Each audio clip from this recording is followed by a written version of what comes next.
अब की बार भाजप को नहीं मिलेगा नंदुरबार। कारण आम्हाला संविधान बदलायचं आहे आणि आपण सांगितलं पाहिजे ठणकावून आम्ही संविधान बदलू देणार नाही आणि म्हणून मोदीजी अब की बार नहीं मिलेगा नंदुरबार ही घोषणा पण आपल्याला द्यावी लागेल हे तुम्ही लक्षात ठेवा। आदिवासींच्या प्रश्नांवर हिना गावित गप्पच प्रतिभा शिंदे। मणिपूरमध्ये आदिवासी महिलेची नग्न धिंड काढण्यात आली। केंद्रातील सत्तारूढ भाजप सरकार गप्पच राहिले। या प्रश्नाकडे देशाचे लक्ष वेधले जावे म्हणून विरोधी पक्षांनी अविश्वास ठराव आणला। त्यावर बोलण्याची संधी सत्ताधारी पक्षातर्फे नंदुरबारच्या खासदार डॉक्टर हिना गावित यांना देण्यात आली। 32 मिनिटे त्या बोलल्यात, पण मणिपूरच्या घटनेबाबत निषेधाचे एक अक्षरही त्यांच्या तोंडून बाहेर पडले नाही। केंद्र शासनाने पेसा कायद्यातील तरतुदी शिथिल करून आदिवासींचा हक्क हिरावण्याचा प्रयत्न केला, पण त्यावेळीही हिना गावित गप्पच राहिल्यात। आदिवासींच्या हिताशी त्यांना कोणतेच देणे घेणे नाही हे यावरून दिसून येते।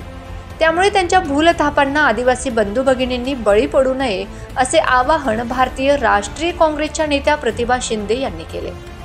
आरक्षण त्या आदिवासीमध्ये घ्या असं खोटं सांगून 2 जातींमध्ये युद्ध सुरू केलं भावांनो आणि बहिणींनो, आणि मात्र पंतप्रधान एक शब्द बोलायला तयार नव्हते।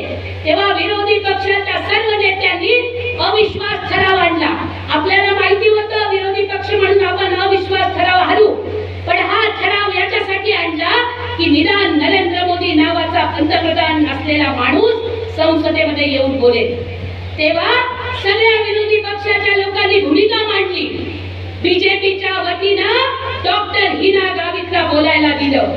32 मिनिटं हिना गावित केंद्र सरकारने 9 वर्षात काय केलं सांगितलं।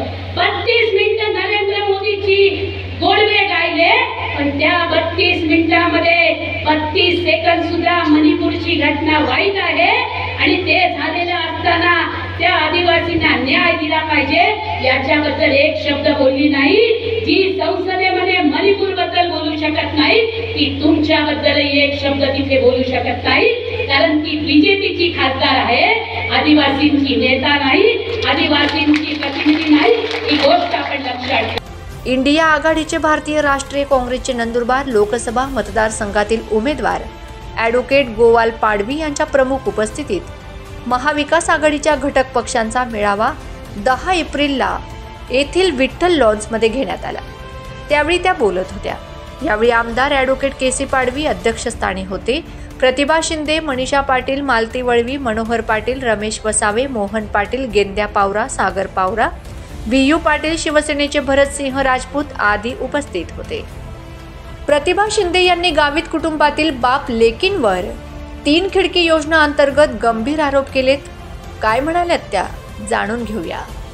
आणि म्हणून भावांनो आणि बहिणींनो 1362 गाव आहेत, 2095 बूथ आहेत, तुमच्या तालुक्यामध्ये 333 बूथ आहेत आणि 149 गाव आहेत। या भागामध्ये विजय गावितांना वाटतं 3 खिडकी योजना आहे, स्वतःही मंत्री, खासदारची भी टक्केवारी आणि जिल्हा अध्यक्ष परिषद अध्यक्षाची भी टक्केवारी, ही 3 खिडकी योजना बंद करून आपल्याला आपला अधिकार मिळवायचा आहे, तो आपण सगळेजण मिळूया। दिल्लीच्या सीमेवरती बसलेला शेतकरी म्हणायचा नरेंद्र मोदी किसान विरोधी, आपण म्हणूया नरेंद्र मोदी आदिवासी विरोधी। अब की बार भाजप को नहीं मिलेगा नंदुरबार असा निश्चय करून सर्वांनी कामाला लागा। आपणच ॲडव्होकेट गोवाल पाडवी आहोत असे समजून पक्ष आणि प्रचार कार्य झाले पाहिजे असे आवाहन त्यांनी केले। 3 कृषी कायदे आपल्या विरोधामध्ये केले। भावांनो आणि बहिणींनो, यांना शेतकऱ्यांची काळजी नाही, यांना आदिवासींची काळजी नाही, यांना दलितांची काळजी नाही, यांना ओबीसींची काळजी नाही, यांना मराठ्यांची सुद्धा काळजी नाही। ही गोष्ट लक्षात ठेवली पाहिजे। आणि म्हणून जेव्हा आम्ही म्हणतोय संविधान बदलण्याची भाषा करतात, तेव्हा अनेक लोकांना वाटतं संविधान फक्त SC ST चा आहे। अरे बाबा, मी जी भाषा बोलते, इथे बसणारे, समोर बसणारे जी भाषा बोलतात ती भाषा बोलण्याचा पंतप्रधान असू दे, नाहीतर गावाचा सरपंच असू दे, कोणाचाही तहसीलदार असू दे, नाहीतर पार देशात राज्याचा मुख्य सचिव असू दे, याला प्रश्न विचारण्याचा अधिकार माझ्या संविधानाने दिलेला आहे। आणि म्हणून भारतातल्या सगळ्या माणसांचं हे संविधान आहे हे आपण लक्षात ठेवलं पाहिजे. उमेदवार ॲडव्होकेट गोवाल पाडवी यांनी महिला अत्याचार, महागाई तसेच गावित कुटुंबावर निशाणा साधत आरोप केलेत. लोकसभेची तारीख जवळ येऊ लागल्याने राजकारण देखील चांगलंच तापू लागलं आहे. आरोप प्रत्यारोप करीत या प्रचार सभा चांगल्याच रंगू लागल्या आहेत. Bureau report, Navapur express news, Shirpur.